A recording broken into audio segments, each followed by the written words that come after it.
Nakapreposisyon na ang ilang kagamitan at sasakyan ng pamahalaan sa lalawigan ng La Union bilang paghahanda sa pananalasa ng bagyong Uwan. Yan ang sentro ng balita ni Chester Trinidad ng Philippine Information Agency.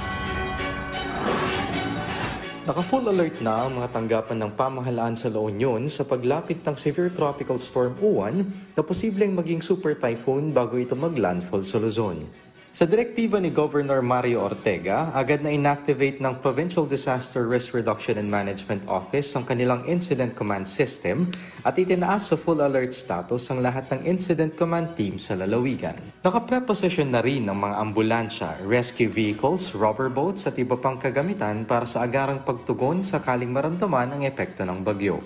Kasabay nito, naka-full alert din ng mga city at municipal disaster risk reduction and management offices.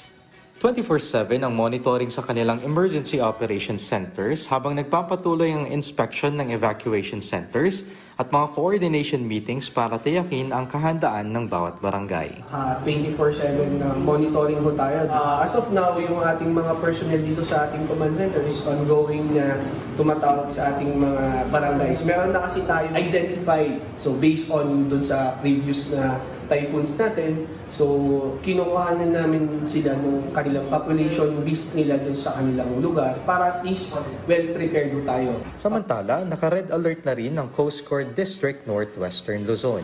Naka-standby na ang kanilang disaster response groups at life-saving equipment habang 100% ang manning ng mga tauhan para tumulong sa rescue at relief operations kung kinakailangan. Ayon sa DOST Pag-asa, inaasahang papasok sa Philippine Area of Responsibility si Uwan Biyernes ng gabi o Sabado ng umaga, kaya't patuloy ang paalala sa publiko na maging alerto at sumunod sa mga abiso ng lokal na pamahalaan. Mula sa La Union, para sa Integrated State Media, ito si Chester Trinidad ng Philippine Information Agency.